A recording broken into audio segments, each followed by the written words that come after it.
Commission special meeting. Today is Thursday, August 24th, and it's 1:30, and I'd like to call the meeting to order. If we could have a roll call, please. Yes, here. Present. Present. Vice Mayor Stern, Present. Mayor Moore, Present. Town Manager Labadie. Yo. Yo. If we could please rise for the pledge.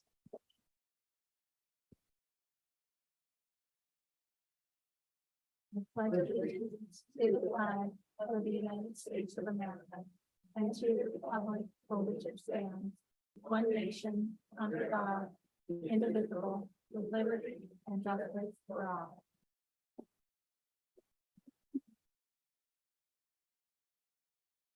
And just a reminder to silence your devices, please. Are there any changes to the agenda? Hearing no changes, if we could have a motion. I move we accept the agenda as presented. Seconded. All in favor, say aye. Aye. Motion carries unanimously. There are no presentations and proclamations. Are there any public comments? Hearing no public comments. Moving on to announcements. We have some board vacancies, Board of Adjustment and Appeals. We have 2 vacancies, all for 3-year terms, and 1 vacancy for an unexpired term ending September 2024. Upcoming meetings and events. We have on August 30th, we have a Natural Resources Preservation Advisory Board regular meeting at 11 a.m.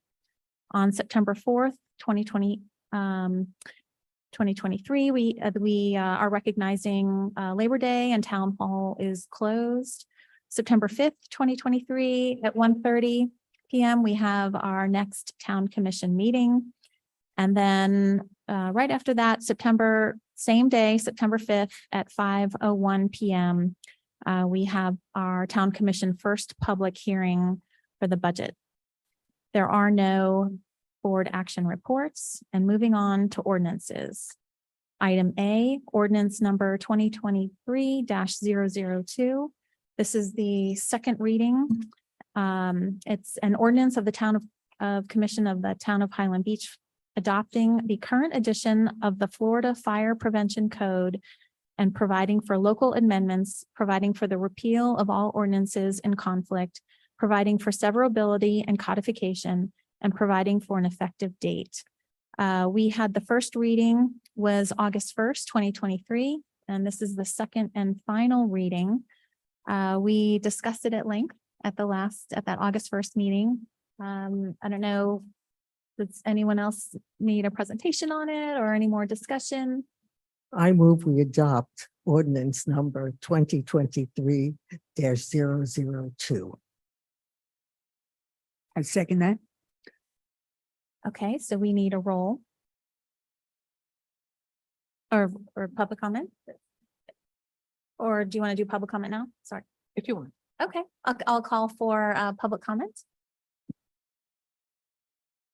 Hearing no public comment, that's closed. So if we could have a roll call, please. Commissioner David, Yes. Commissioner Goldberg, Yes. Commissioner Peters, Yes. Vice Mayor Stern, Yes. and Mayor Moore. Yes. Motion carries. Okay, thank you.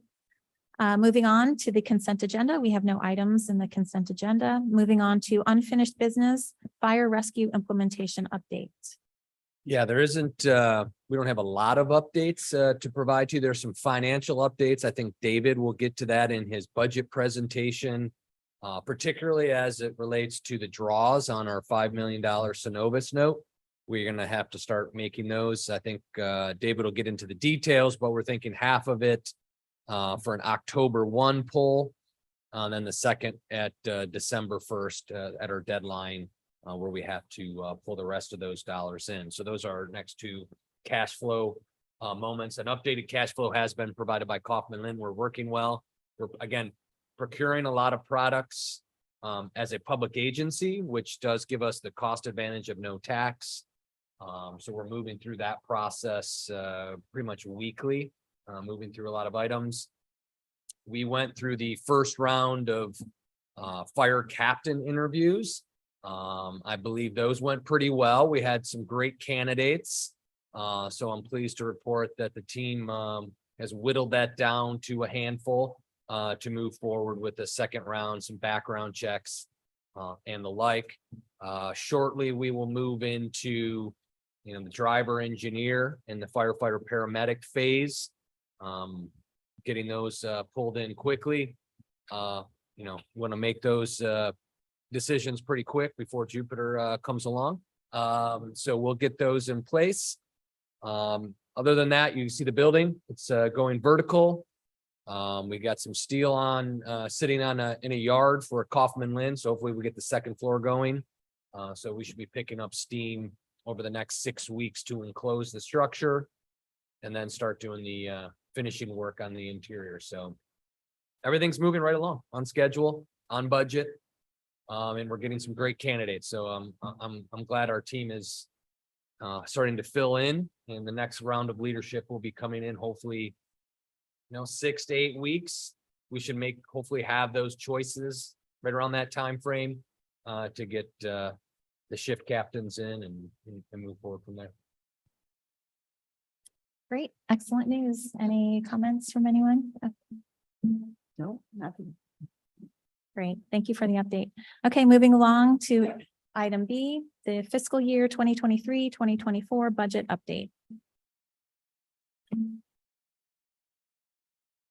First of all, good afternoon. You should have these, you should have obviously the documents in front of you. Let's see. So if you turn to slide number 2, be on there on the you'll see that. What I'm showing on the screen is also for our audience as well as those watching online, but you have exactly. Can you hear me? is your mic- Testing. Oh, maybe okay, maybe it's just. I'm needs gonna be go the closer. Phil Donahue Okay. role. A All little right. better.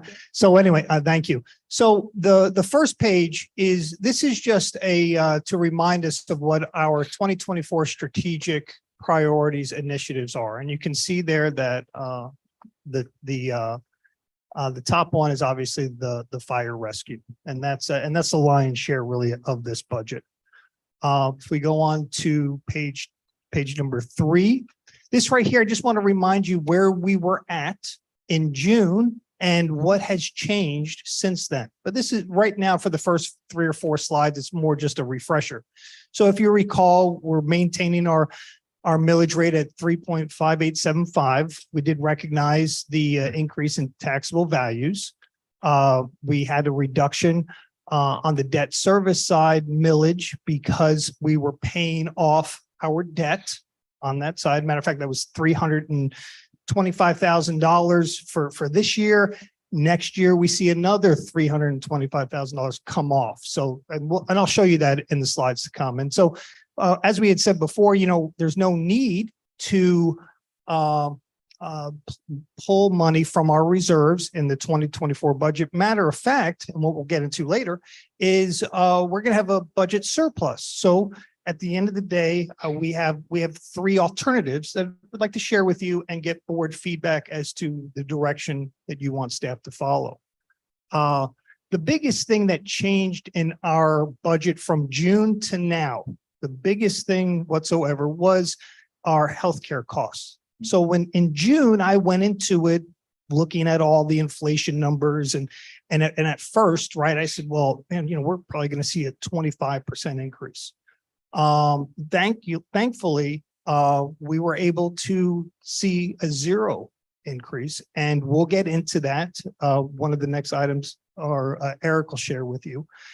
And matter of fact, it's with a better provider, in my opinion, Blue Cross. And so we're moving forward. We're completed the FOP union collective bargaining agreement for the next 3 years. PBA, we'll discuss that a little bit later in today's meeting. And then we kind of settled another item for a little bit later in today's meeting, is the non-union employees and where we think they'll stack up. Now, what you're seeing here on the next page, number 4. So the chart on your left-hand side, the pie chart, that's all the taxes for Palm Beach County. Okay, and you can see there that Highland Beach now at that rate represents about 23% of the entire tax bill that residents will get. So the numbers we're talking about, we're only talking about that 20, we can only affect that 23% piece of that pie. Okay. Now, when you look across other communities within our county, we still rank third in terms of full service, full fire, full police, full library, water, sewer. And so that's pretty impressive. The other thing I just wanted to remind you, and now I'm on slide number 5, is what our millage rate right now is comprised of. Okay, there's the operational portion of our millage rate. You can see that's a 3.2 per mills. You can also see that we've added, since we took out the Synovus loan, we haven't drawn anything on it except for closing costs, which was required. But you can see that we now anticipate, as the town manager had alluded to, that when we pull that out in October and December, right, we're going to have debt service payments. Okay. And so at the end of the day, we added that debt service millage in there just to kind of break it out to make sure you understand that that's fire and construction related stuff. We also, as you recall, we had a reduction in our millage for the water side. Okay, for the water treatment plant. And that there was a result of paying down debt. These are all great things. And so there you can see what makes up our millage. On slide number 6, again, we've seen this before. We know that taxable assessed values have increased again. This year it was 13.2%. Over the last 5 years, it's averaged about 7.5%. And so there you can see the bars there represent assessed value, and the line represents the percentage change. I'm on slide 6. Can you guys see that? You're on there?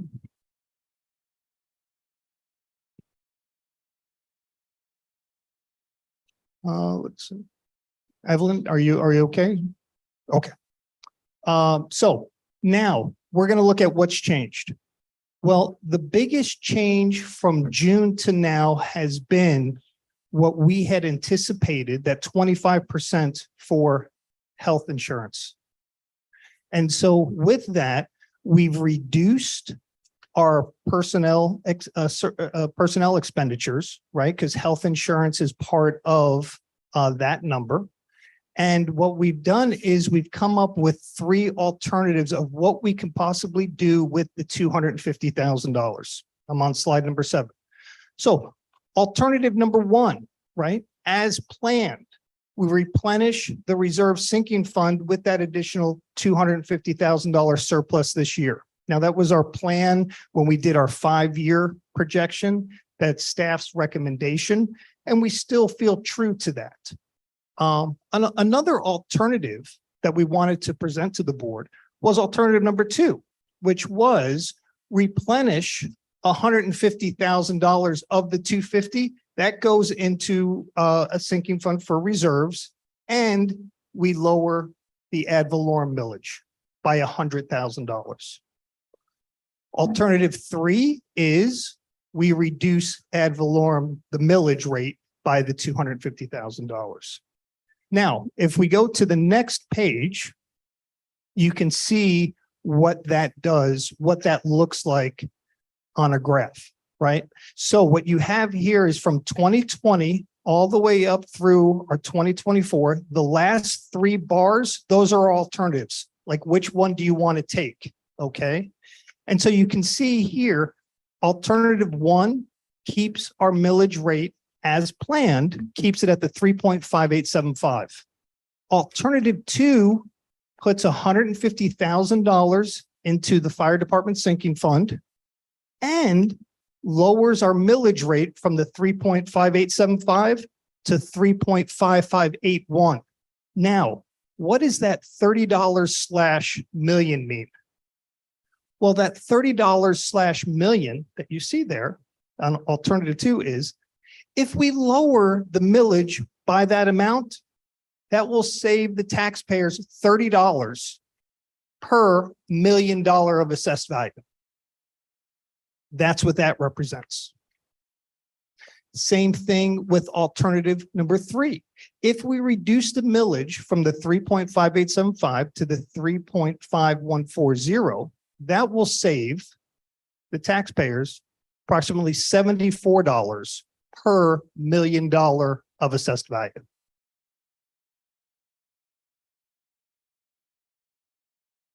So staff went ahead and we said, okay, at the end of this presentation, we'll have a discussion as to what the board wants staff or recommendations. The reason why is because we have our first board meeting September 5th. We have to advertise that. We have to put the millage rate on that. If you recall, before that, with the county, we had set a maximum millage rate. So we're not going above that. We can stay there, but we can lower it. We can go below it. So those are a few options. But you can see there that our predominantly what has changed in our budget is the health care expenditure side. And that's what you'll notice there. So the $250,000 in the general fund that we're seeing that we're savings, that's our surplus that we're looking at. What can we do with it? So we've adjusted all the other numbers in our budget to reflect that. I'm on slide 10 now. As you can see, our budget on the revenue side has grown. Okay, you can see 20, 21, 22. What was the issue with 2023? Well, remember, 2023 was the fire rescue construction, right? Predominantly funded with reserves. Remember, we took $4+ million, almost $4.7 million, and we put that to the construction. We pulled that from our reserves. That's why 2023 budget is so much more greater. And our 2024 budget will be approximately the same. But in future years, you'll see that budget go down because we're not going to have obviously construction related costs in the ensuing years. So again, this you'll see on page 11 or slide 11. This is what I wanted to show you here was a couple of things, and I've highlighted them, right? We reduced our appropriation from reserves with this budget. Matter of fact, we can add money to reserves with this budget. And also, we also are switching, what are we using to complete the fire department? Remember, this year we used excess reserves. Next year, we're using the loan. That's why you see that arrow there. It says very, very large. Now, now I'm on slide number 12. Depending on which alternative you select or you agree to, that will obviously affect our reserves, or what we like to call our fund balance, right?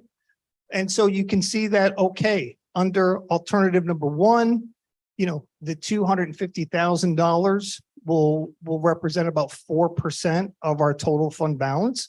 And that will be in a sinking fund for future fire department needs, equipment.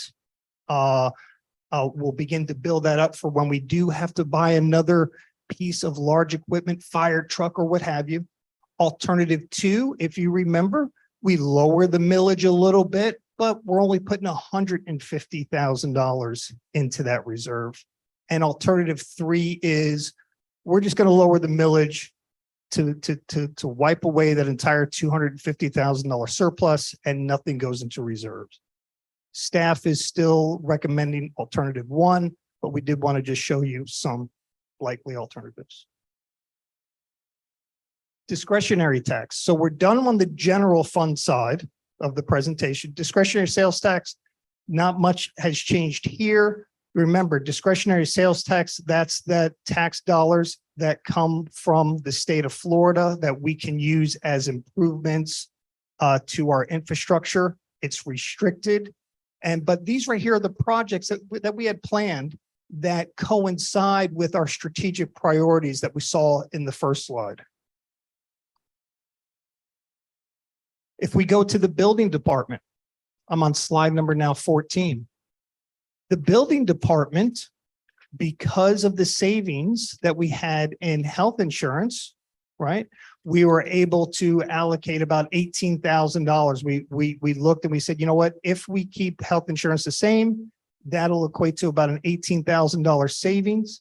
And what we decided to do in this fund is we decided to plow that back into operating expenditures, right? So what we did is we said, you know what, we're going to take that $18,000 and we're going to assume that expenditures, because we're still fighting a little bit of inflation. You know, we are. Inflation went down a little bit, but it's still real and it's still out there. And so we wanted to plow that back into operating expenses.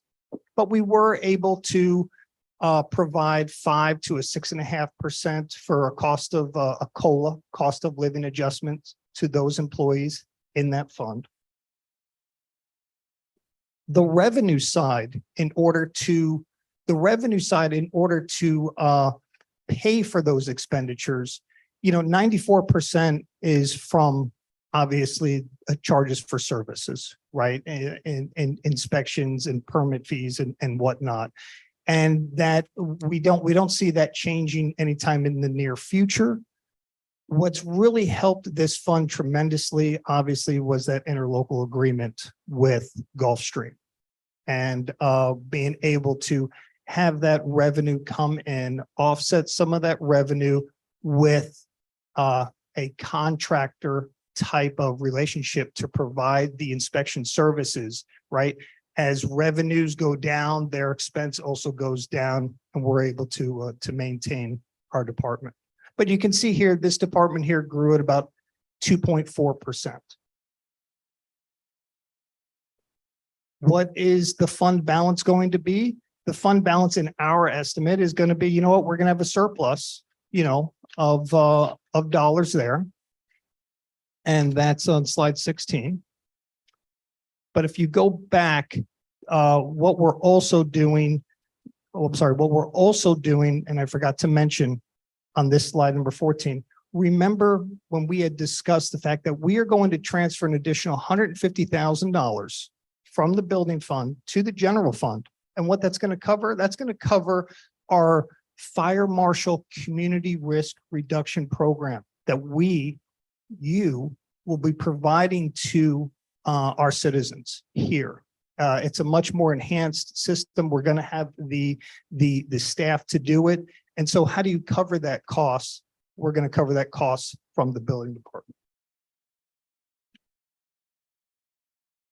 Next one is the water fund. So now let's talk about the water fund.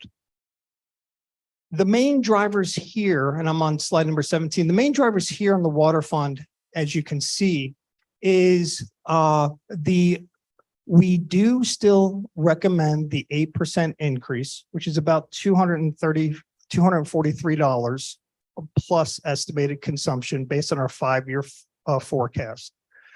We're still pulling money from reserves in this fund. But the good news is, if we go to look at our expense side of life, I'm sorry, let's not go there yet. The revenues are doing very well. Let me go to that revenue. I provided to you where we are at through our 5th billing cycle. Let me just remind you, the town has 6 billing cycles. So we bill for 2 months and then we bill the following month. And here you can see what the chart I'm looking at on slide number 18 is our water usage. This right here, our water usage, when I compare the water usage from where we're at last year to where we're at this year, we are up 21% in consumption. And that's great. And that's great. Now, typically, as you can see there, if you're looking at that slide, as you can see there, billing cycle number 5, we usually see a downtrend. That's historically, that's typically what we do see because of the seasonality. But you do see that picks up come August and September. But so far, when we compare gallons, not comparing dollars here, we're comparing gallons used. You can see that we're already up 45 million gallons or 21%. If you look on the irrigation side, irrigation, which is also part of water, irrigation, we're only up about 3%. The period 5 there in 2022 is a little bit higher, about 3% higher than where we're at through our 5th billing cycle. And expenditures. Our expenditures for this department, for this fund, are anticipated to decrease primarily due to a reduced cost, a debt service cost. Remember, our debt service payments went down by $327,000. And then we're anticipating another reduction this year for this budget by the same amount. What we did is we had the personnel expenditures, right? So we have the increase there of 5 to 6.5%, right? That's for the COLA adjustment. That was offset by the debt, offset by the health insurance savings. So at the end of the day, health insurance savings of $26,000 for this department was just allocated to more expenses.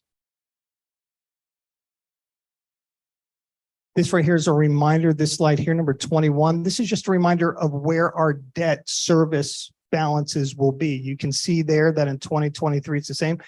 2024, it got reduced by $369,000. 2025 is another $369,000.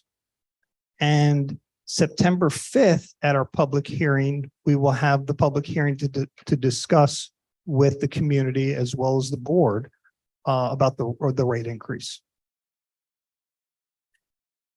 This is the water fund, what we anticipate the fund balance going to be, i.e. the excess cash that we're going to have. We figure that we're going to have about almost 60% of the funds in that account will be what we call unassigned, meaning that of the $2.7 million, we can't spend $1.18 million because that's for debt service. And then we have free at about $1.5 million. Now that $1.5 million equates to about 105 days of unrestricted, what you would know as working capital, right? So what that calculation there does is it takes all of our expenditures for that fund, right? And divides it by our bank balance in that fund divided by 365 days. So what that does is that tells us, hey, if we don't get any money in, if we don't bill, we don't do anything, but we still have expenditures, this fund could survive for 105 days. Sewer fund, same idea. Sewer fund staff is recommending the 8% increase that we had planned for. This fund here, again, we saw that the water side, water and sewer run parallel for the most part, right? That's actually how we capture the gallons used, right? So we look at your water meter. If your water meter says you used 5,000 gallons of water, well, okay, then we bill you for 5,000 gallons of sewer. The difference is that the sewer is capped. Okay, it's capped as a number of gallons. It's capped like at 20,000 gallons. Okay, the reason why is because we know that not all of your water went through our sewer system. So that's why there's that cap there. Okay, and so at the end of the day, as you saw water increase by approximately 21%, you'll also see that, and that's common. You'll see that. You can see that seasonality in the slide number 24. You can see that in June/July. Yep, that seasonality tends to go down a little bit. And so that's normal. But we are up about 22% as compared to last year through cycle 5. And these are operating expenditures. I will tell you that that includes, so who treats our sewer? The city of Delray. Delray treats our sewer. So we have an interlocal agreement with the city of Delray. So that's obviously included in there. We also included some capital projects that are very important for this system.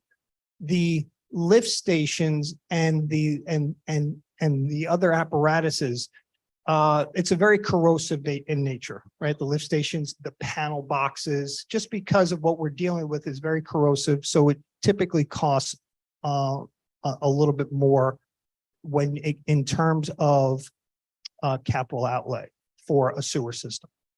And so in addition, we also have some grant dollars. We've increased that. We got about $250,000 for lift station upgrades. And so that's a matching grant. So, right, so we have to spend the 250 and then they will spend their 250. So we've kind of included that in there. Those right there were the biggest swings on the expense side. Now, what is our fund balance going to look like? What is our excess cash going to look like at the end of the day? Well, this fund here, we're anticipating that we'll have about 287 days of unrestricted cash in this fund. Now, what's the difference between this fund and the water fund? The sewer fund, we don't have any staff. You know, we allocate a certain amount of money.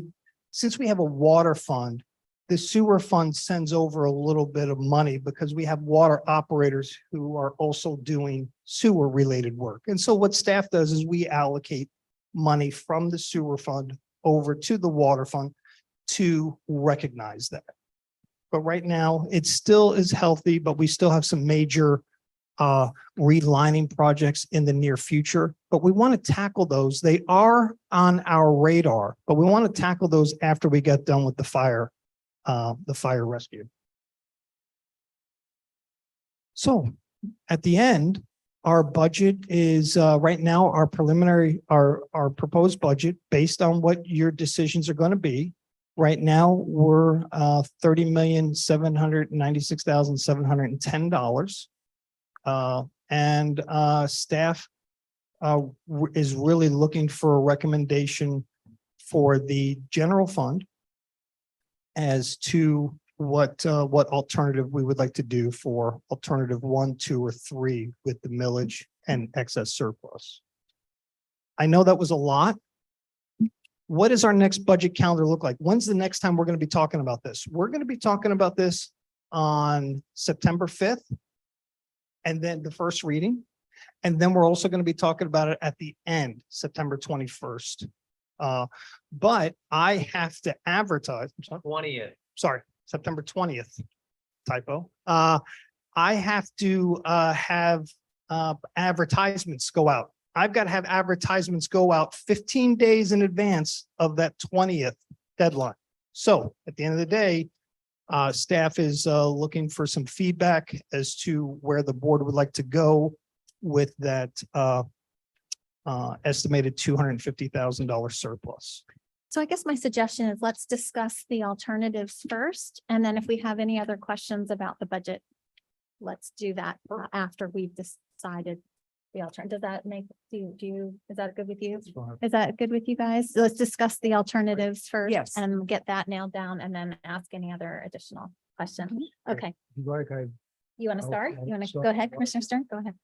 Vice Mayor Stern, sorry. In looking at it, and my point of view, since we didn't anticipate this savings, I think it would be an appropriate thing to split it and put half the extra money into reserves and give the taxpayers the relief of the other half relative to that, since this is money that was not expected. Evelyn, you want to go ahead? Yeah, I'm in favor of leaving it the same way, following staff's recommendation of alternative 1. Financing and the economic market can go up and down. And when you're up, you probably should save for when it's down.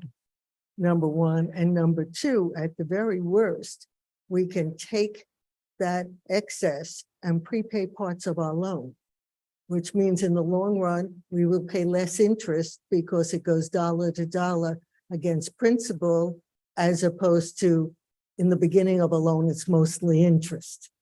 So to me, that makes a big deal of savings as opposed to saving $30, which most people aren't going to feel. So yeah, I would go with one because I think we can have really good uses for that extra money. Commissioner Peters. Yeah, I mean, I like giving money back to the taxpayers, but $30 per million is not that much. And I agree. I love reserves. I mean, you always have that rainy day money there. I know medical is going to go up next year, this and that, and I'd like to have, and sure, the firehouse, something is going to need, and we have to spend extra money on that. And I like replenishing what we took out. So I would have to say one. Well, I am favoring the option 2, and for this reason. Both of the amounts per million, $30 or $75, may seem de minimis. It is. You know, we're not talking about $3,000 per household. But I think that with regard to taxes, it's also an emotional factor for taxpayers.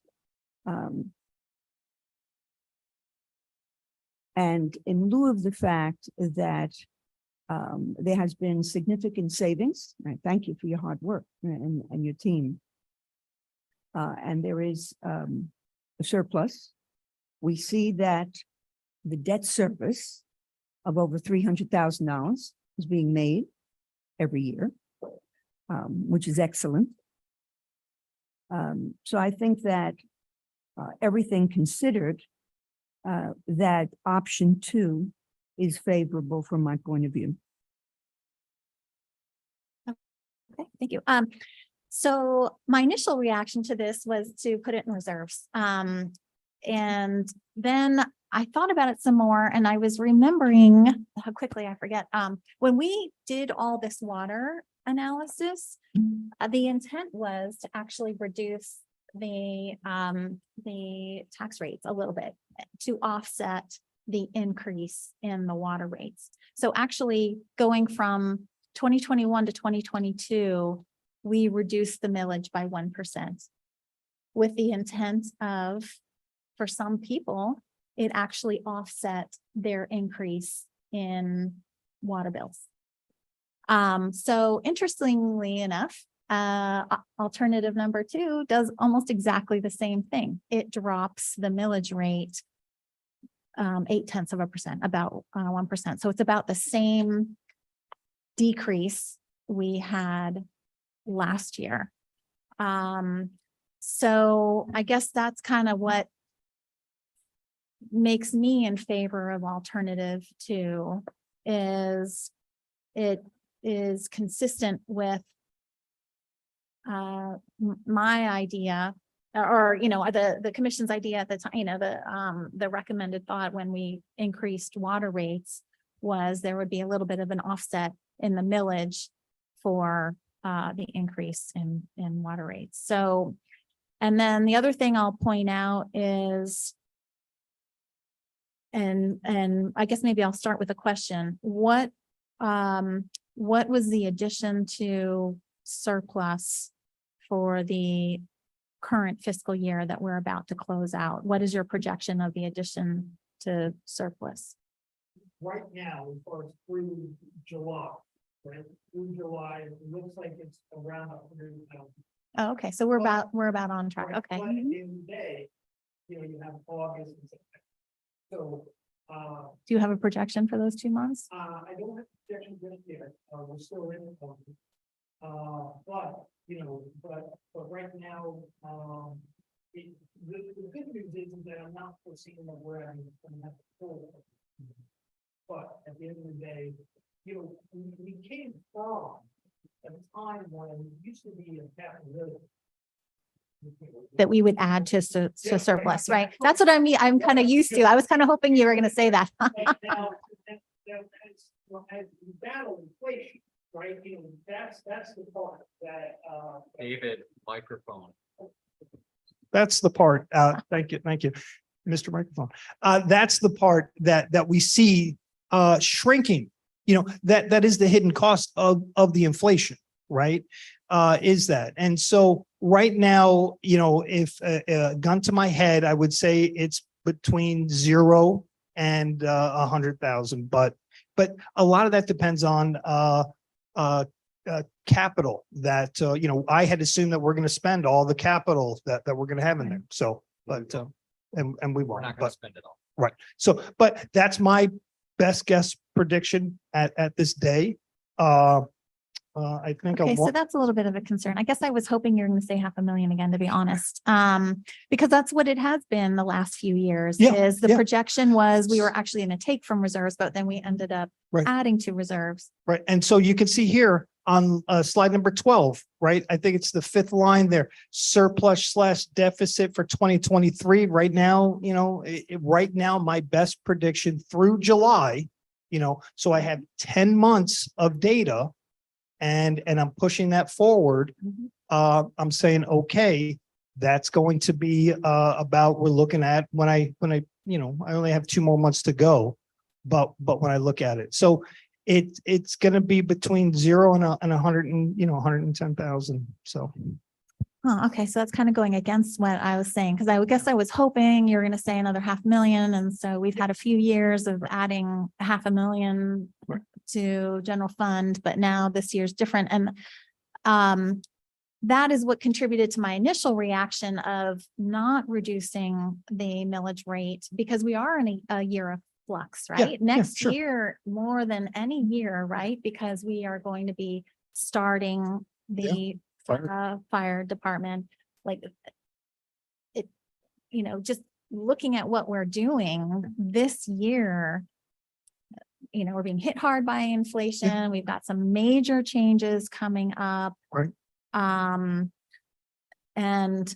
to save a little bit on taxes, I don't know that it's really worth the risk. Perhaps it would be better to just save all that. Do you want to chime in? Yeah, I think one thing we need to take into account is that for 3 to 6 months, we're going to be paying for 2 fire departments. And while we anticipate a savings over the long run for the fire department, paying 2 fees will probably wipe out most of that for the first year. Yeah, and staff has in our numbers, right? We have accounted for that, you know, so we have in there, and I know it's a lot to digest, and I know you'll take these home and you'll digest them even more.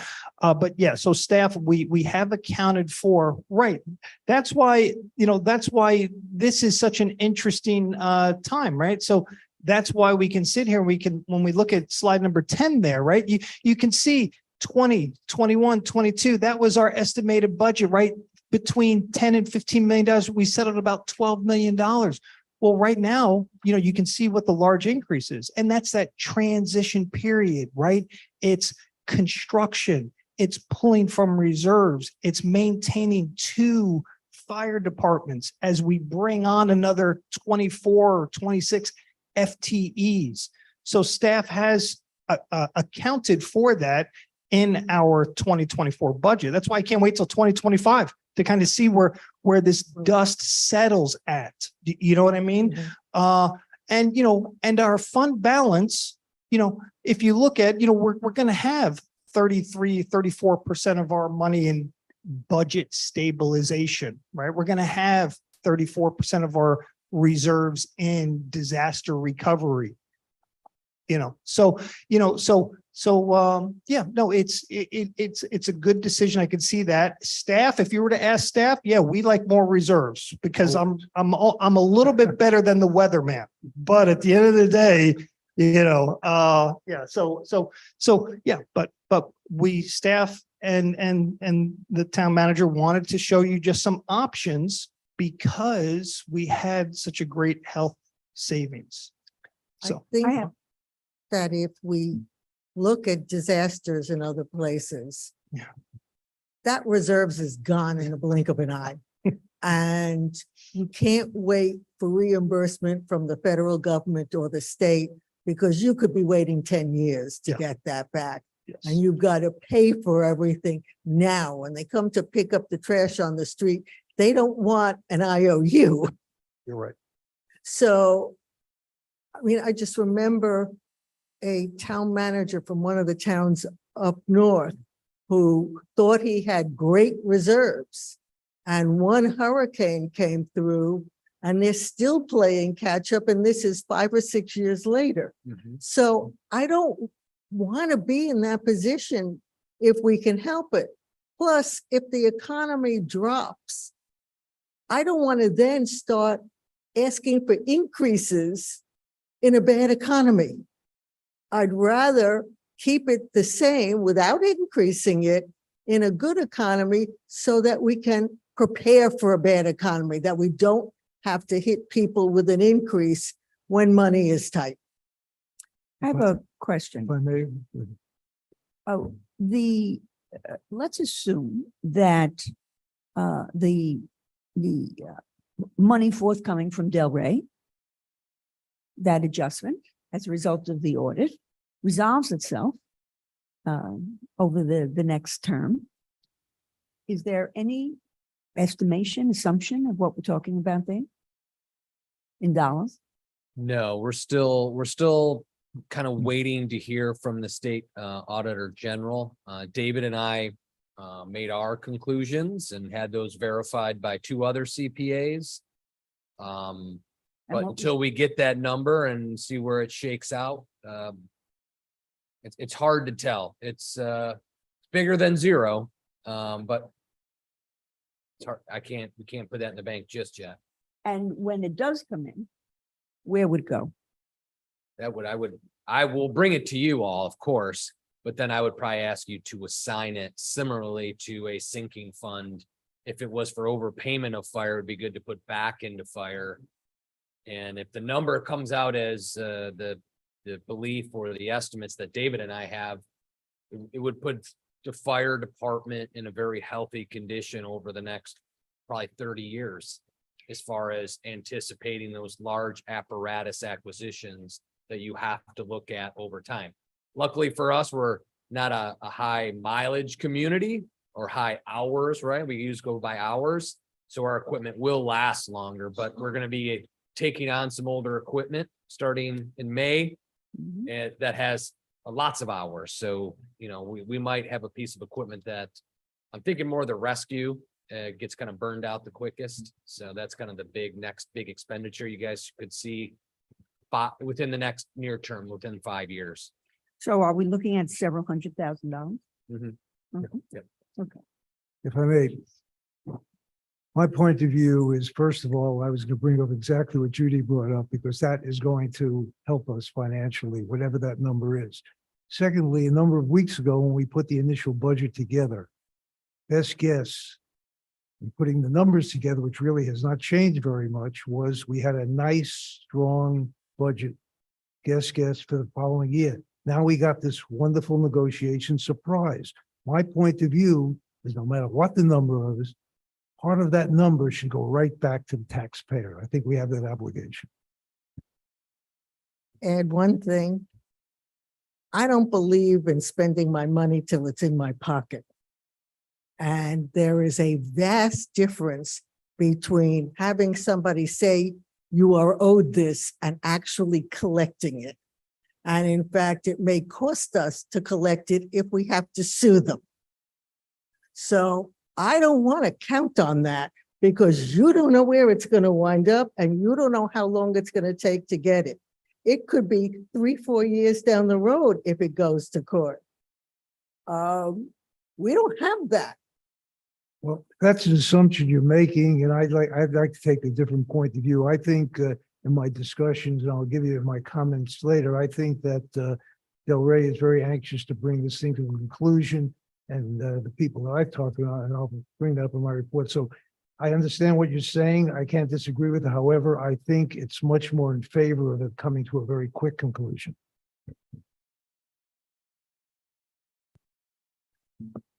Yeah, I am concerned about the uncertainty that we're going to have over the next year and the less than I expected of the transfer for this year.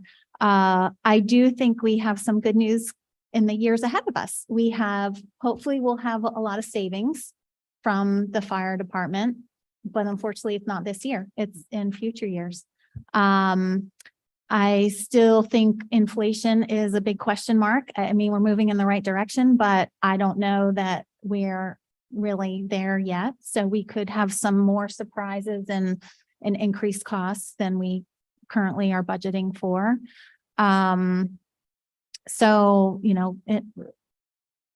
I just think this is just too small of a number that I would, to really incent me to really reduce taxes. I think we are better served by just saving it, and going along with town's recommendation. I think maybe now's a good time to ask for public comments. I don't know, are there any public comments on alternative one or alternative? Okay. So seeing no public comments, should we make a motion on this and then we can discuss further the budget? Any questions we have on the budget, or would you rather? I us- think that's a good course because there does seem to be a little bit of a difference of opinion. So starting there and then see if that can fine tune its way through the process. Sure. Okay, so do you want to go with a motion? I move that we should vote on the proposed 2023-24 budget with option number 1. Or should we say, option, or keeping the? action we're just saying? Okay. I'll second that. So I think we need a roll call. Or is there any more discussion on do we want any more I- discussion on this? I think the vote is a good idea. Yeah. We're ready to proceed with the vote? Or do you want to? Commissioner David, Yes, Commissioner Peters, Yes. Commissioner Goldberg, No, Vice Mayor Stern, No, and Mayor Moore. Yes. Motion carries 3-2. Any other questions on the budget? I actually do have some questions, but I think it's a good discussion, and I think either way, it's good for the people, whether we give them the roll it back now or next year when things go up, we take the reserve. So they're getting it either way, just whether it's going to be now or next year. I don't have anything further. do you have anything, Greg? Do you have anything further? Okay, I actually do. So the water fund, could you go back to the water fund? And can we just go through that just one more time? I guess what I'm a little confused about is the usage was more than last year. We took by a lot, 20% on just water usage. I know the irrigation was almost right on, but the water usage, which is most of the gallons that come through or on the water, the general water piece.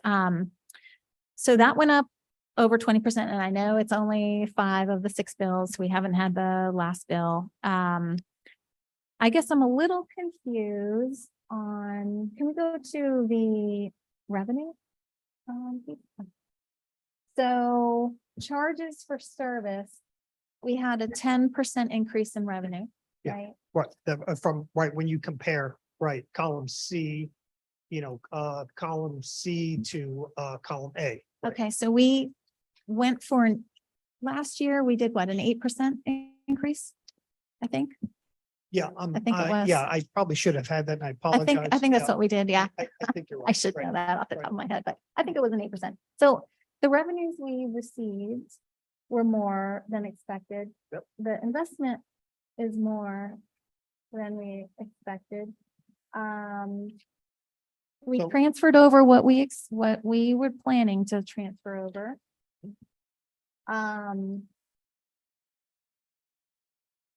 So But we're overall, we are down the 6%, and that's because of the less amount that we're taking from reserves. Yep, the less amount that we're gonna be putting on the millage, so your millage rate is going to go down. by Because of that. Right, right, because so what you see there is so we're taking less money from the appropriation from reserve. So look at, so column A, we had planned to take $800,000 from the water Okay. funds reserve, right? Okay. The column C is what I'm proposing to you now is, hey, look at, we're only going to have to take $536,000. We still got to pull. So at the end of the day, I still need a rate increase Right, for the ensuing year. right. Okay. And so at the end of the day, and what else affected the water fund? Well, the general fund ad valorem portion went down. Right. Right. And so we passed that savings obviously right onto the water fund. And so their department got less revenue as well. So Can we flip over to the expense? Sure. slide? So let's go to the expense side. So now what's happening with expenditures? Well, operating expenditures, I would tell you that the water fund, That's what happened. The chemicals. operating went up. Yeah. Maybe that's what it is. Yeah. Okay, because where I'm going is when we did the 5-year forecast. Yep. We never got below 120 days of Right. unassigned. Right, right, right. So is the difference the operating Yeah, expenses? went yeah, up we are more? seeing chemical costs. What are the big things in your water operations? Chemical costs are huge, as well as electric. Those pumps, when you step back and you have time to look at, if you can't sleep one night, you can look at some of these evaluation reports, and they have indexes that have, the things for our water plant, right? Runs 24 hours producing water while we're sleeping, right? So electric, the increased cost in electricity, as well as the increased cost in chemicals, chlorine, has really affected this one as more so than, remember, we don't buy chemicals for the sewage side of life, right? That if we had the plant, we would have to be treating that. And so, we don't have that. So that's the driver here. Okay, I know my electric bill I've had the highest bill I've ever seen this last month. It was pretty surprising. Oh, and these are huge pumps. I mean, Yeah. that needle's red all the time. So So I guess my other question is, there seems to be a lot of surplus in the sewer side. Does it make, and you said that there is some transfer between sewer and water, right? Did you mention say that? yes, there is a. You have some sort of allocation, Yes. and I guess I'm just wondering. 200, I think it's $220,000 that we send from, so we allocate the cost from sewer fund to the water fund. So now that's revenue to the water fund, right? Expense on the sewer side, water, revenue on the water side, 200, you can see there, right? $220,000. We kept that the same. What we want to try to build up, here's why we want to try to build up some more reserves for the sewer side, is because the corrosive nature, the lift stations, the 6 lift stations that we go down, we got dual pumps at the bottom of each one, floats. We also have electrical panels, and they're constantly, it's probably only second to owning a boat, the amount of maintenance that you need on that. And so that's why, and we got a grant. So we increased our capital outlay. We had planned only $225,000, which in a sewer system, ours is just a distribution system. And so at the end of the day, but we were able to increase that because we got a grant of an additional $225,000. So So are you yes, saying you'd rather have the surplus in the sewer because there's more maintenance? And we for got the that sewer? lining project coming up. So, I see it's about a 1.9, yeah, so Yep. a 1.9 million, so that could go towards the lining Yes, so we're putting the final touches on the CIP program, and you'll see that probably in 27, 28. We're gonna undertake that project, which by all estimations, we're probably gonna kick around, or I'll bring to you all to kick around here in the month of September is eventually we need a charter question, and it's probably because the amount of time it takes to secure, because we don't have fully cash amounts to do an SRF loan, which is the state revolving fund. It's 2 years out, but it's going to be around $5 million. So we hope it doesn't get to 5 million, but we might as well plan that it's going to be somewhere around there. So we don't have to go back and ask for a supplemental question to double the amount. But we have 2 million towards that 5 million. But you could have 2 million. So what we actually get to the financing of that sewer project, you can buy down the amount of borrowing under that program based on that cash amount. So Okay, it's so good to kind of let that sit there. I know it makes, maybe Okay. why are we doing that? But that's fine. I just wanted to talk through it. Yeah, So, yeah. okay, so you would prefer to leave it in sewer. Okay, that's Right. fine. And here's why, if you go to the last page, so the last page there, here's a great summary of all the funds, right? And so the last page there, and it's broken down, revenues are on the top, expenditures are on the bottom, right? If you look on the top part, all the way down at the bottom where it says reserves, see, I'm having to pull money from those funds to balance it. So you look at the sewer fund. So next year with the 8% increase, I'm still having to pull about $338,000 from those reserves, right? In order to balance it. But Same that's the thing with regular water. transfer. That's the Yeah, regular plan transfer right, that we right, do. That's right. right. And is that this going to be the last year that we do? Yeah. So that for the debt service side, remember next, 2025, I think we go down. Let me see what on the water side anyway. Right. So 2024, right? We reduce our debt service by 369,000. 2025, we reduce our debt service by another 369,000. And then for the next, I think 5 or 10 years, it remains at that level. There's no more. Reason why is because bonds, they're series, and we've actually paid off certain series of them. And so that's what drives that down. So when we have this discussion next year, Yes. there will be no transfer from general fund for, I think there's one more. The debt service millage will drop again to Okay. instead of being Yeah. 0.188, it'll be like 0.08. But if property values somewhat hold value, I'm not projecting, David and I won't project 13%. But I think we've re-upped our 5-year forecast at 6.5%. Next year at this time, you're looking at a much lower millage rate because we're not going to have a fire expense at $12 million. It won't be a $12 million operation with the debt service. It'll be more, 5 plus the other costs escalating. So you're going to have a couple $1 million of less expense next year in the ad valorem side. right? Right. Yeah, I mean, again, Yeah, unless absolutely. Yeah, next year's- something catastrophic We're looking happens. good for next year. Yeah, no, Sure. right. And again, and that was really the one of the challenges in 23 and 24, right? There's a lot of moving parts that aren't the norm, right? So, we're building a fire station. We took out a $5 million loan. We're balancing Delray and bringing on 24 additional FTEs. And so, yeah, a lot of moving parts there. That's why sometimes, staff always recommends, that, we retain reserves. Not that we're doubtful about our numbers. It's just that things swing. Look at what happened with solid waste. I mean, that went up 76%.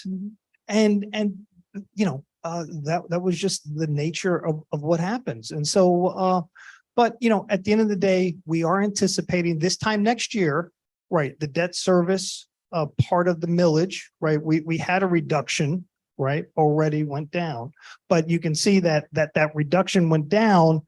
That was offset by the debt service for the fire department. So we're still playing this. Right. So let the dust settle a little bit. We'll get a little bit clearer vision of what the next ensuing 2 to 3 years look like. after we stop this balancing act. But it's all good. It's building a healthy future. And that's very, very important. Yeah, I guess just my point about the water is I think that the fund balance is getting a little skinny, but I think it gets better. This is like the low point, and then next year it should get better. Within those 2 years, that's the amount, right? The 369 and 369, that's the amount that we were funding, pulling it from reserves, right? And so now that debt service is no longer going to be that high, yeah, it actually does contribute to it. Are you finished? Yes, go ahead. I have a question about the water. The water usage went up 21%. Do you have any hypotheses of why? Could it be replacement, switching out meters?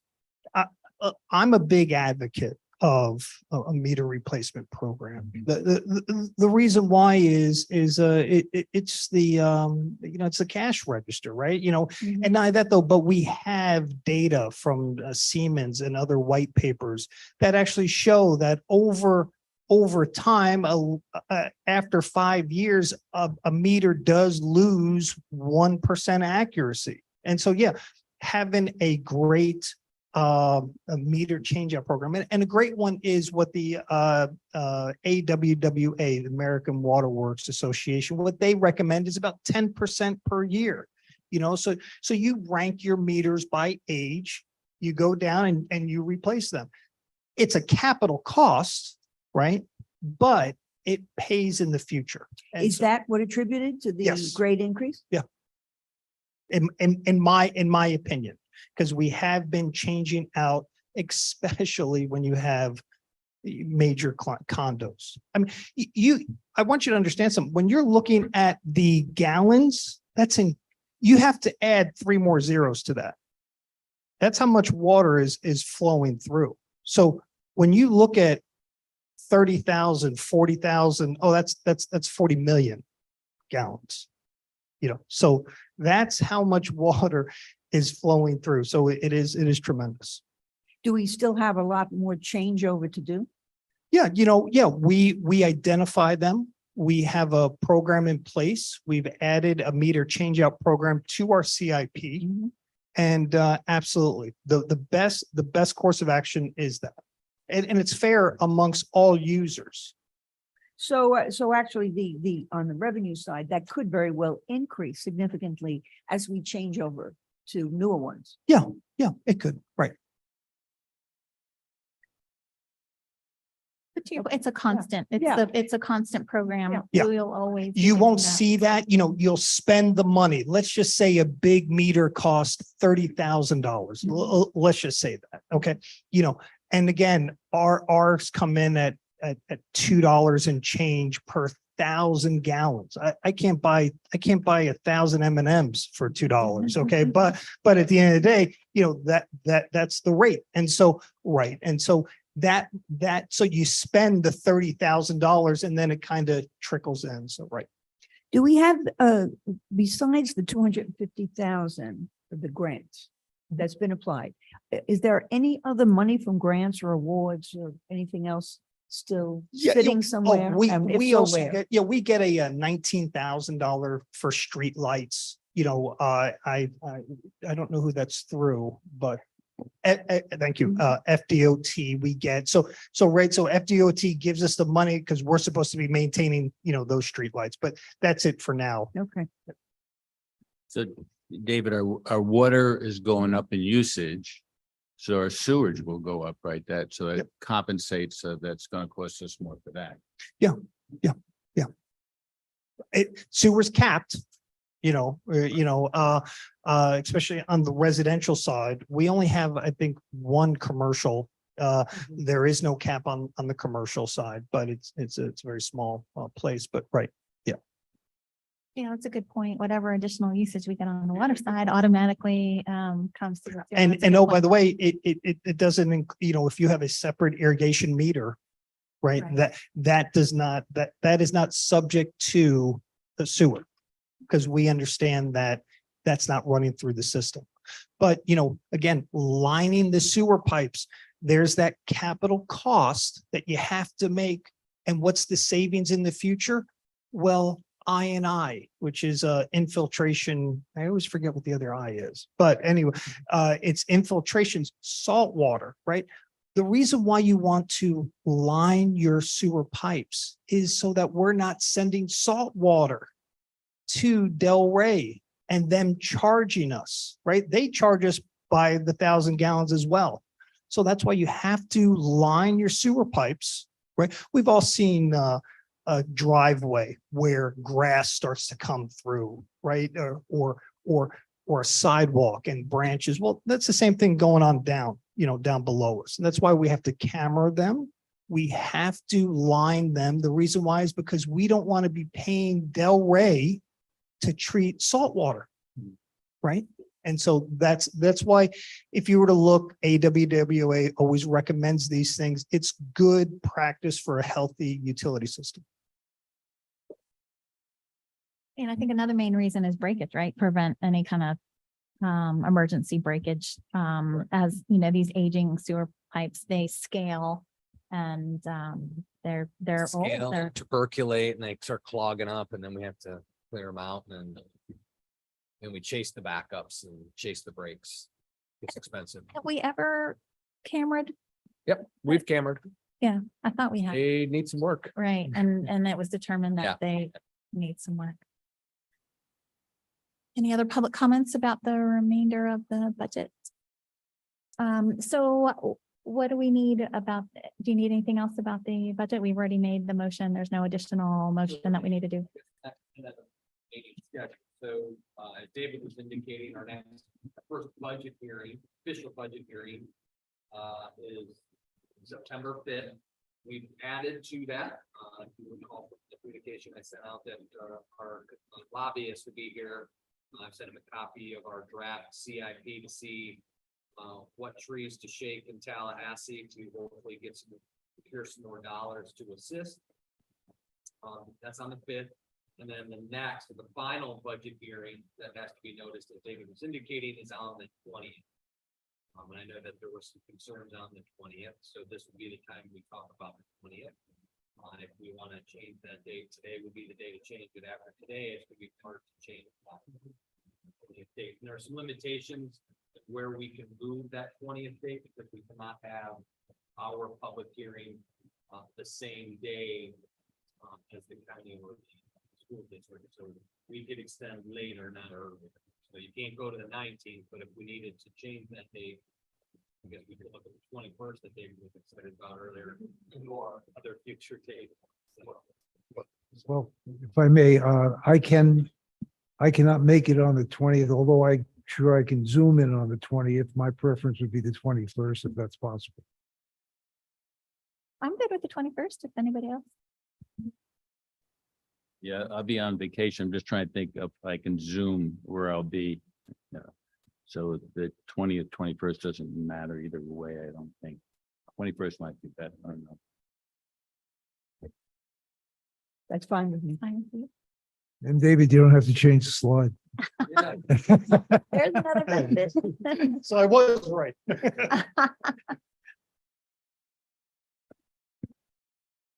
so. I'm good. Okay. So if everyone's comfortable, I'll just move it to the 21st at 5 o'clock. So it'll be Thursday instead of Wednesday on the 20th. And again, as we recall, That's that fine, meeting yeah. takes about 3.5 minutes. Because we've talked about it. So it's just saying confirming the millage rate, the total budget amount pursuant to the notice in the paper that we put in the Sun Sentinel 15 days prior. Right, Linelda? Right. So there we go. So we'll do the 21st. Everybody good? Do we Yes. need, Okay. do we need, you Thank need you. a motion? I don't think we need a motion. Just we'll move that date to the 21st, 5 o'clock. Yep. Thank you. Okay, moving on. Thank you very much for the presentation. Moving on to new business, item A, consideration to approve the health insurance and other insurance programs for town personnel for fiscal year 2024. turn it over to Mr. Marmer. Yeah, see what he's got for us. Good afternoon. Get the mic Good here. afternoon. Hello, hello. Well, I'm excited to be here today. Have some good news about our health insurance. Think big picture, we're getting better coverage for less. So we received 5 quotes this year. One of them was from Humana. Didn't know they were a provider the last 3 years, but they're getting out of group insurance. They're going to Medicare. So we kind of wanted to move away from them because their whole network is probably gonna get smaller. And we just want to kind of get out of that before it gets bad. And we're not bad insured. Their customer service was iffy, but trying to move away from that. So after reviewing all the proposals, excuse me, with Rheingold Associates, they did a great job. Florida Blue came out on top. They have a bigger network, they have better coverage. And just to go over the base plan, there's a $20 copay for primary care physicians, a $45 copay for specialists, and a $50 copay for urgent care, which is huge. A lot of people use urgent care here. Before it was $100, so it's cut in half. The deductibles are very low. So for an individual, it's $250. For a family, it's $750. And the buy-up plan, which employees can cover the difference if they want to do that, goes to zero. There's zero deductible. So it's a great plan. And just to go over the other insurance, dental, vision, long-term and short-term disability. We kind of had a mixed bag of insurers. We had Unum for dental, long-term and short-term, and life insurance. And then we had Superior Vision for vision, obviously. We got a quote from Guardian who matched all of our coverages. It was a little bit better in some areas. And they were slightly lower. And they can cover everything. So we're gonna move forward with them because they have a better network. I did some reconnaissance, called around, and most of the people here, some people go to the same doctor, so I called a few of those. And a lot of them came back and said they do accept that. So that's really it, unless you guys have any questions. I was curious, Eric, the United Healthcare, did you? Yeah, we got back with United Healthcare. I don't know exactly what their number was. We looked at the whole picture. So some people were a little bit more, a little bit less. Overall, Florida Blue is 1.3% less than Humana. So it's better. But in terms of you said United. United Healthcare, yeah. In terms of them, I don't have exact numbers on them, but But the problem we had with United is Baptist Health dropped them as a insurer, and Baptist Health provides most of the hospital coverage, Boca Hospital in particular, and a couple of the other facilities around here. So we did that back, and I think in 19, we moved away once Baptist Health dropped them. Rheingold did tell us that they're getting better, but they're not there yet. So we kind of wanted to continue to stay away. Again, Blue Cross was extremely aggressive on its pricing. To my surprise, I thought we would be having to wrestle with the Aetna's, Cigna, Yeah. and United. We thought we'd have to be in there because Blue Cross tends to be on that higher side, but they really wanted the business. And I think Cigna was kind of as close, but as Eric was saying, to get comparable coverage, it wasn't matching apples to apples. They were throwing other types of service and programs at us. But again, the United was that the Baptist House kind of pushed them out. And that's kind of a big place for us down here for most of our employees is the Baptist Health service. So we just wanted to stay away from them until they get those things fixed. Yeah, I think they take it for a secondary, but they won't take it for a primary United Health. I know I go down there. It's kind of like it does well. And I think that's where Humana wants to get into is that Medicare provisioning. Seems to be more popular here. So that's kind of where Humana's moving into that. I know United does a lot with that too, in the wraps and those type of secondary programs. So. Thank you. any more questions? No, the only thing I can say is when I had Florida Blue Cross Blue Shield, I found that the service levels were great. Not so happy with what I have now, but that's a different story. Yeah, if staff is happy with, the selections and the costs are, Yep. really good compared to last year, I would be in favor. Do we need a motion? Okay, Please. we could have a motion, please. Thank you. I move that we accept the new insurance coverage as presented by Eric. I'll second Seconded. that. Do we need a roll call or, okay,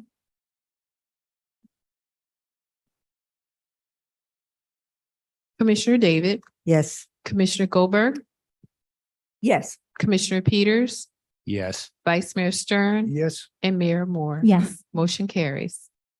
excellent. Thank you very much. Okay, the next item B, ratification of collective bargaining agreement between the town of Highland Beach and the Florida State Lodge Fraternal Order of Police Incorporated. Town staff agreement, October 1st, 2023 through September 30th, 2026. So the FOP membership unanimously voted to ratify or approve the contract. We're looking for you to ratify that as well. Similarly to the PBA, we did not encumber ourselves with unfunded liabilities. So basically, this is a straight contract. It is 5% each year. So that's very nice. That's a very good contract, especially when you look at it for a 3-year term. That's really all it is. No other changes. The little tweak we're going to talk about is going to be the Juneteenth federal holiday, adding that in, which we'll take care of in the next motion, and we'll get an MOU with the PBA. We just didn't know where to settle that, so you guys will make that decision today. A small tweak to the sick leave incentive program where we added basically a day for every union, and then if you approve the next resolution. And again, that allows us to spend down some of that sick leave bank in today's dollars versus future dollars, which is furthering the reduction of long-term liabilities. So that worked well for us. So Eric, you wanted to say something that I'm not.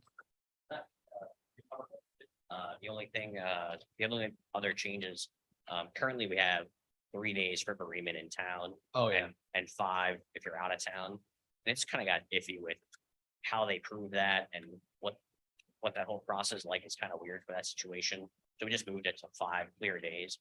Employees don't have to take 5 days. It's just allowing them to. So that's the only big change. Other than that, cover Yeah. everything. Yeah, so the contract's good. It's a marketplace contract. It puts us in a good spot over the next 3 years, predictable, matches the 5-year forecast. Kudos to Eric and Teresa, really kind of let them take the lead on this. I think they did a great job working with the union leadership. Vinny and the leadership team with Stober and Jesse did a good job on their side. So it was a really good team effort, bargained in good faith, ratified and approved in good faith. So very pleased. Great. Any comments?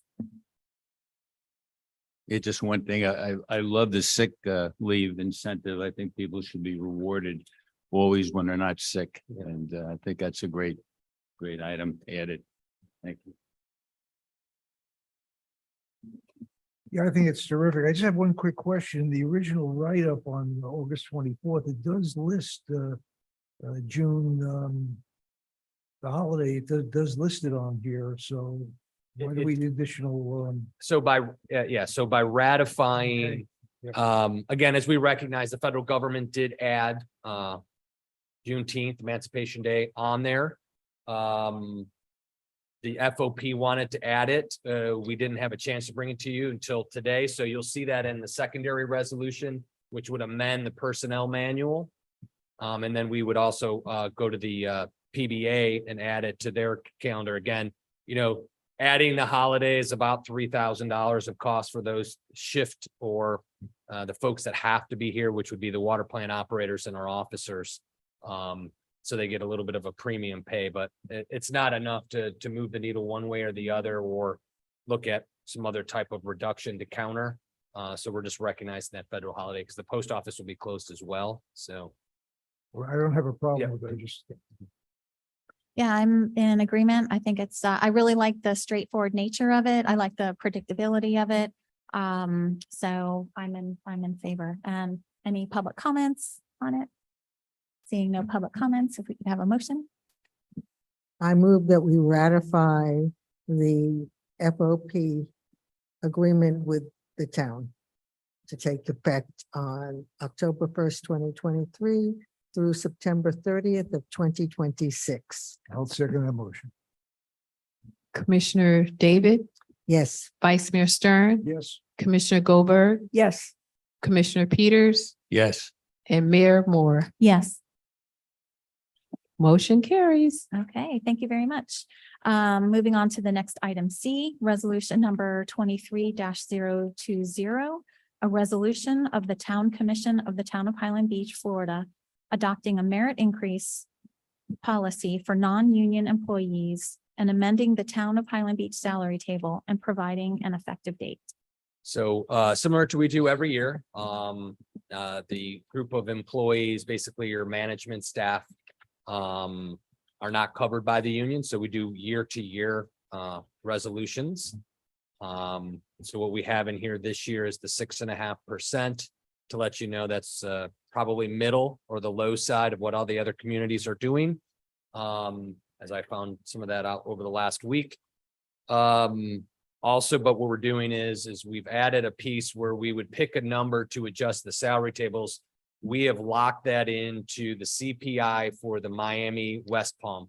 That is our biggest issue we've been wrestling. We wrestle it pretty heavily with the PBA is, what somebody gets paid in, Jacksonville is not the same cost of living as it is here in the Miami West Palm metro statistical area. So we wanted to move that adjustment of the salary tables. This is not an immediate compensation to employees, but what it does do is it moves everybody's pay grades in concert with the cost of living here in Miami West Palm versus the nation. So, and again, as you know, we're cooking a little bit hot compared to the rest of the nation. So, what the cost of living in Omaha to Miami again, those are greatly different sets of numbers. So this year we get to do that. We kind of match that.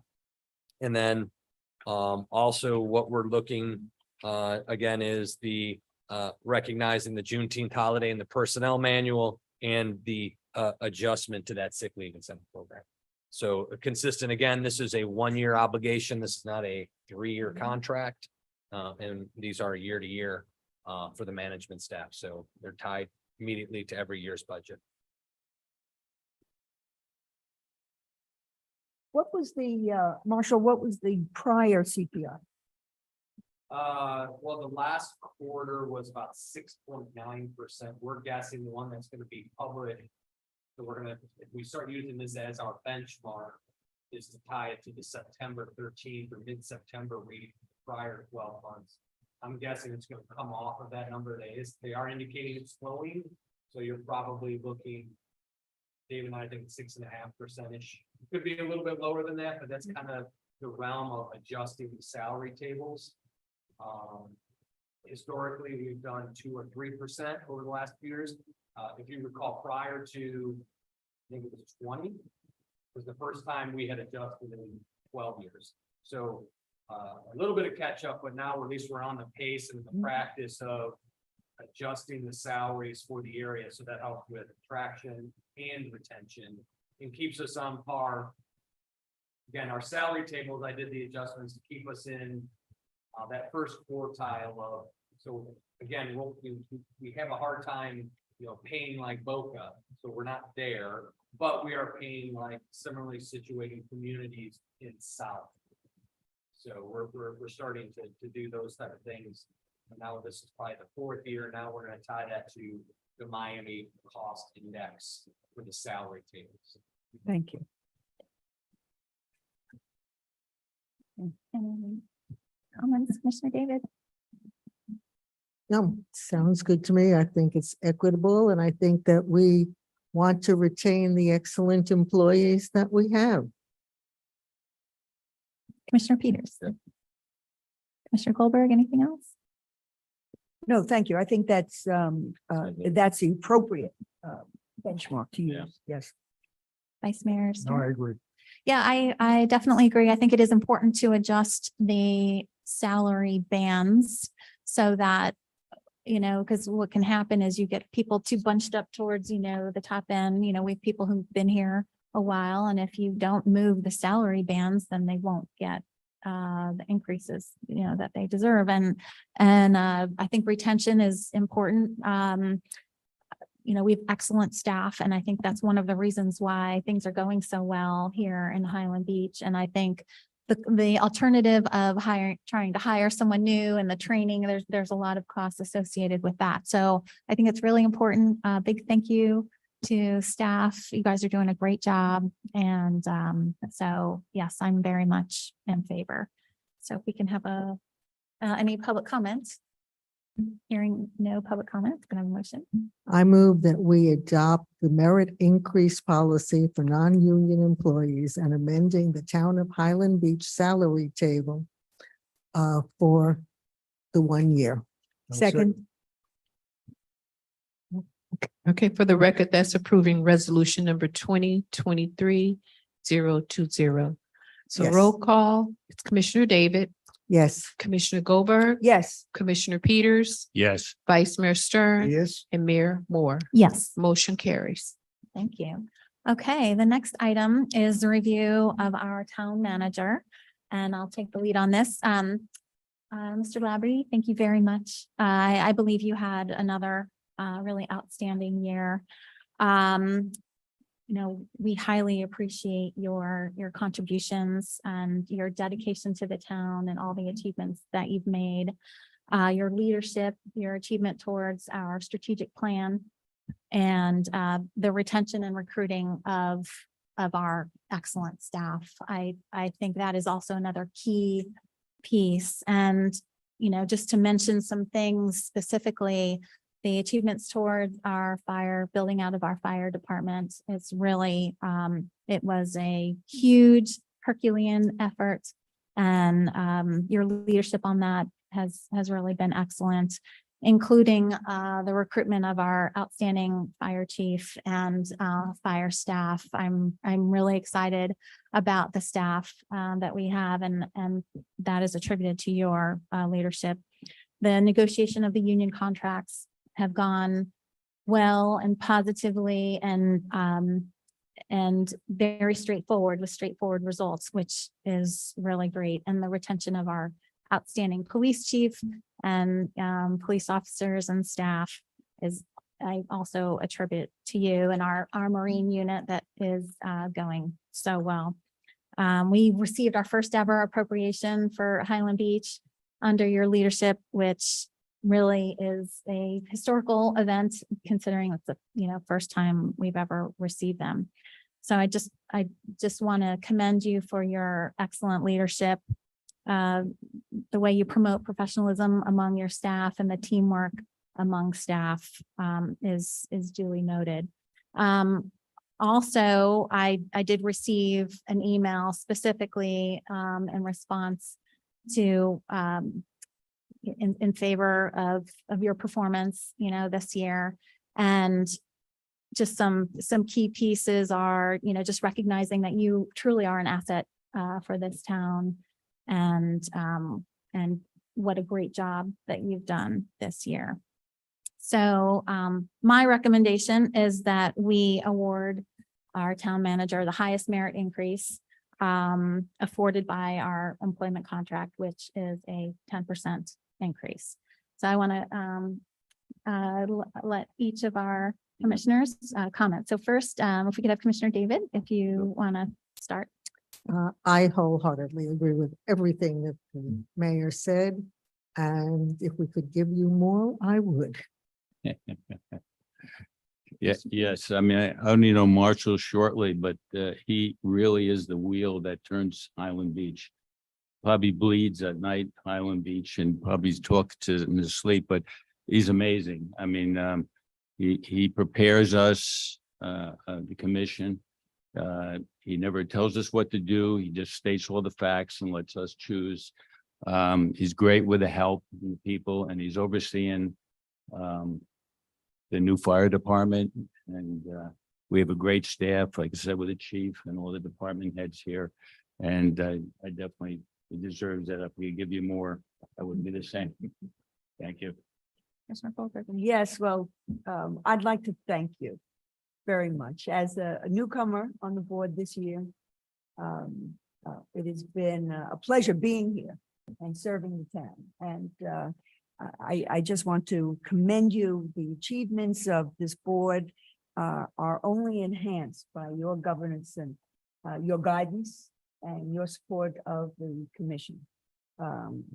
All the information, you are always available to us 24/7. And your manner is friendly and supportive to each of us. And I thank you. I thank you personally and professionally. You can discard all those criticisms. No, in truth, an A1 job. I agree with all of the comments here, and thank you, and look forward to a long-term relationship. Thank you. Wonderful. So if we could have a motion, please. I move that we give Marshall Laverty the highest increase allowed by his contract. I'll second. Commissioner David, Yes. Vice Mayor Stern, Yes. Commissioner Goldberg, Yes, Commissioner Peters. Yes. And Mayor Moore. Yes, Motion carries. Thank you. Congratulations. thank you. Thank you very much. Okay, moving on to town commission comments. Commissioner Goldberg. well, yes, I'd like to announce that I will be participating in the Florida League of Cities, the Committee on Finance and Taxation. Our first meeting is September 8th. I look forward to that. It's scheduled September, October, November before the legislative session. And I'll be bringing back my experience, letting the town know what's going on in the committees and what the agenda is going to be for the Florida cities for this upcoming legislative session. Wonderful. Thank you for volunteering. Thank you. That's great. Commissioner Peters. I'd just like to say thank you, David, for the budget. It looks very well and you explain it very well to everybody. And thank you again. And Marshall, thank you for being our town manager. Budget season is not easy, and leading up to it is not easy. And it takes tremendous effort on the part of our staff working together to bring us to this point. So I thank you all. Part of it. I'd like to disclose a conversation I had with Vice Mayor of Delray Beach, Moore, who he initiated the call. I know he reached out, newly elected, and he wanted to talk a little bit about general and the fire department and going forward. And while his comments, the comments I'm going to make is his comments and mine, they don't necessarily reflect any particular vote of their commission or this commission. It's a very positive conversation. He feels and is looking forward to a very quick solution. He and his attorney have a very quick solution of the outstanding issues, and feels that they will abide by whatever decision is made. And that's very positive as far as I was concerned. He's also looking forward to cooperative agreements between the two towns for services. And I referred him to our management and asked his management to get in touch to begin some negotiations as we transition into the new setup. And again, congratulations on the increase. What job well done. Thank you. And just to clarify, it was the Deputy Vice Mayor, Rob Long. Rob Long, yeah, I had a conversation with him as well. And it went similarly positive and kind of seeking some guidance if we would be open to discussing mutual aid with Well, Delray Beach. That's what I referred to when I referred him to his management and our management to begin discussions. Excellent. Yeah, yeah. So do we need to discuss whether or not we're all in favor of that, or you're good with? Yeah, I don't know that we need to go any further. I did, thank you for sharing those, with me. I shared those with Chief Joseph. I will reach out to, Mr. Moore, their city manager. And we'll slowly start having some of those conversations. I think we are a willing partner. Under the appropriate terms, I think we would all think that that would be, suitable and appropriate, and we have been communicating that since the separation, that we wanted to still be a long-term partner and adjacent neighbor. So it's a good sign. There's probably some technical things under there. But let us, start working that out and give you some options of what that looks like. And again, it has to be the appropriate terms. We can't do that same level of runs, but we would be willing to entertain some type of cooperative agreement with them. I don't think we would be an obstruction to that or have any issue with it. Let's just see how what those would look like, especially between the chiefs would have to look at it too from an operational perspective. How does that look? And then, if there are cost elements to what that would look like as well. And just to clarify too, this was just Rob Long reaching out to us. It wasn't, from my understanding, it wasn't really, I don't know what the other commissioners in Delray Beach, how much in favor they are of this or anything like this. This is just a newly elected Rob Long to the Delray Beach Commission, reaching out to Vice Mayor Stern and myself about the possibility of opening it up. So I don't even know if we have a majority support from. It's a Delray positive Beach Commission. development, Yes, right? it So is, it is. I think I've said this, and I know Chief Joseph said, it's just a little bit of time. It's going to heal those wounds, and I think we'll get to the appropriate arrangement in time. Not only with Delray, but we're hopeful still with the city of Boca. I think there's an appropriate relationship that can be made between all parties. So I think it's just, again, it's a matter of time. I think folks are finally settling that this is happening. We will be an independent fire agency and partner in the community in South County. And I think they're slowly recognizing, welcoming us and hopefully we'll all get past some of the other sticky points that kind of got us here, but I think we'll in time get past that and, in our pursuit of staying on the high road and moving in the right direction, I think will pay off in the long run. Yeah, I'm optimistic Yeah. towards this, and I thought this was definitely a positive development. They have two new commissioners as of the last election, so that's also good, so. Yeah, I think we should always be open to talking because you have to listen and you don't get anything accomplished if you stonewall. So I'm always open for discussion.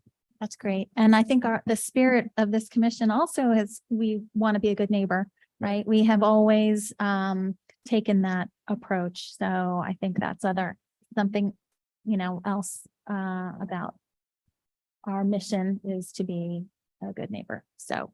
And I think it was positive that he reached out. That was, it made the first move. So I think that was a good move. Excellent. And the other item I have is yesterday I participated in a mayor's roundtable hosted by Congressman Jared Moskowitz, who is the Florida District 23 congressman. It was an interesting discussion. So it was a lot of Broward. I think I was the only one from Palm Beach County. Bigger cities than us. It was actually in Coconut Creek. It was Coral Springs, Parkland, Pompano, Deerfield Beach, Lighthouse Point was there. So obviously very different makeup, a lot more commercial properties in those towns. So they have, definitely different issues. So it was really interesting to hear, what was going on in their towns. But one thing that he did bring up, so Jared used to be the agency leader for the EMS agency. And so I was listening to, it was like Coral Springs was still waiting for FEMA, and this had come up before, FEMA, recoveries for Irma from 2017.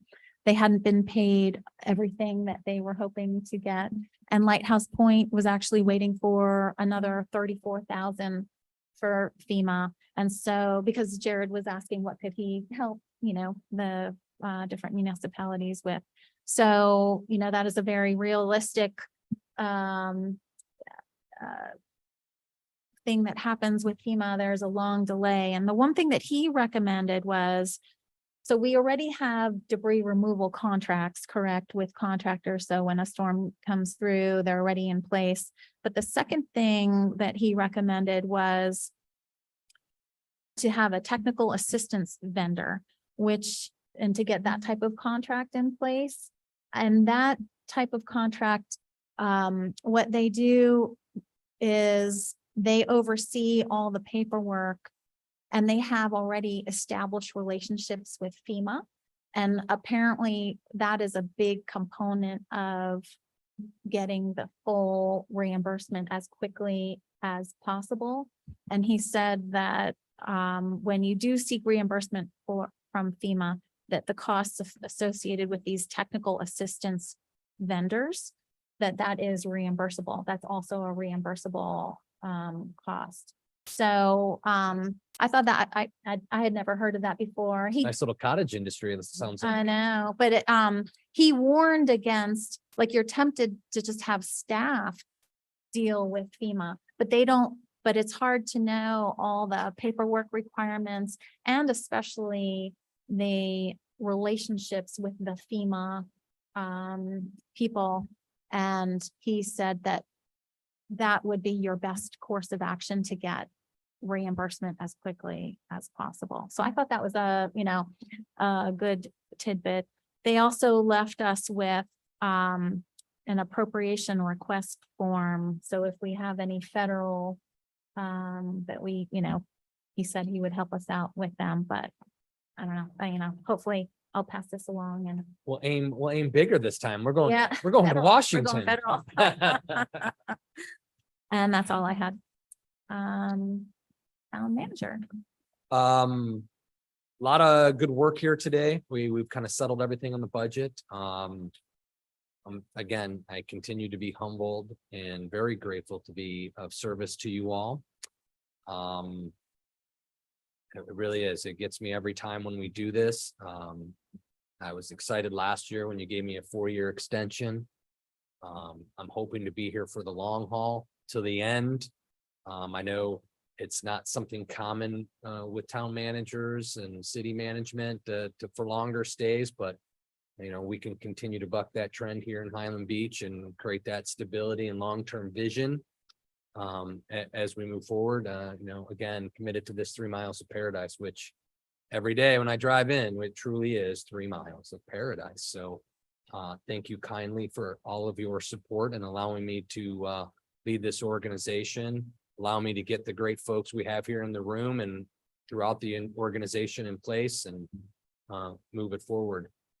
Oddly enough, coming to this from a slightly different, non-traditional, not a public administration graduate type traditional route in. I was notified yesterday that I am now a credentialed manager. There's about 500-600 in the United States. So I was proud that, and again, grateful to you to give me that opportunity to continue to pursue that. I was joking with my wife. It's been about 15 years of working through ICMA and training emerging leaders and all that stuff.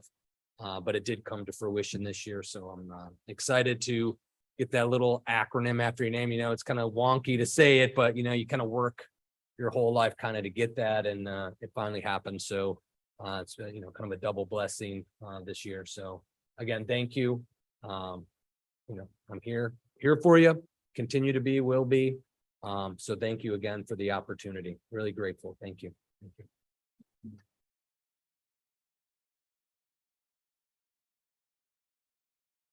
Well, if that's it, we can adjourn the meeting at 3:19. Thank you very much, everyone.